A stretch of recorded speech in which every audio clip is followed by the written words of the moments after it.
Boche gold and diamonds. Buy now pay later. രാഹുലിനെതിരെ പുകമറയുണ്ടാക്കി കോൺഗ്രസിനെ പ്രതിക്കൂട്ടിലാക്കാനാണ് മാധ്യമങ്ങൾ ശ്രമിച്ചതെന്ന് V K Sreekandan M P പറഞ്ഞു.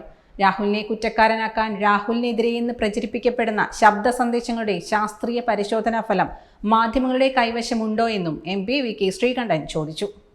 ഈ നിയമവ്യവസ്ഥ ഇവിടെ ഉള്ളപ്പോൾ അങ്ങനൊന്ന് പ്രചരിച്ചാൽ അതിന് നടപടിയെടുക്കാൻ ഒരു സർക്കാരുണ്ട്. ഇവിടെ വീണ ജോർജ് പറഞ്ഞതുപോലെ ഇവിടെ ഒരു കപ്പിത്താനുണ്ട്. ആ കപ്പിത്താൻ്റെ കയ്യിലാണ് ആഭ്യന്തര വകുപ്പ്. എന്തുകൊണ്ടാണ് അന്വേഷിക്കാത്തത്?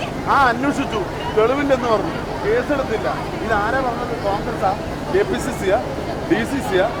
അന്വേഷിക്കാൻ ഇവിടെ നിയമവ്യവസ്ഥയുണ്ട്. ആ നിയമവ്യവസ്ഥയെ മറികടന്നുകൊണ്ട് നിങ്ങൾക്ക് വേണമെങ്കിൽ പ്രചരിപ്പിക്കാം. ഞങ്ങൾ നിയമവ്യവസ്ഥയെ അംഗീകരിക്കും. MLA രാഹുൽ മാങ്കൂട്ടത്തിൽ പാലക്കാട് എത്താനിരിക്കെ മാധ്യമങ്ങളോട് പ്രതികരിക്കുകയായിരുന്നു എം പി. രാഹുലിനെതിരെ ഉണ്ടായ ആരോപണങ്ങൾ മാധ്യമങ്ങൾ ആഘോഷിക്കുകയാണ്. രാഹുലിനെതിരെ ആരും ഇതുവരെ പരാതിപ്പെട്ടിട്ടില്ല. പരാതിക്കാരില്ലാത്ത സംഭവത്തിൽ പരാതിക്കാരെ സൃഷ്ടിക്കാനാണ് ആഭ്യന്തര വകുപ്പ് ശ്രമിച്ചുകൊണ്ടിരിക്കുന്നത്.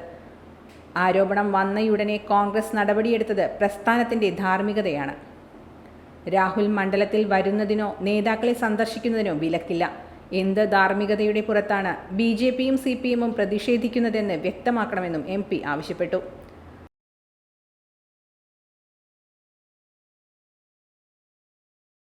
Time kids pre school, Mannannur road, Vaniyamkulam. .view news.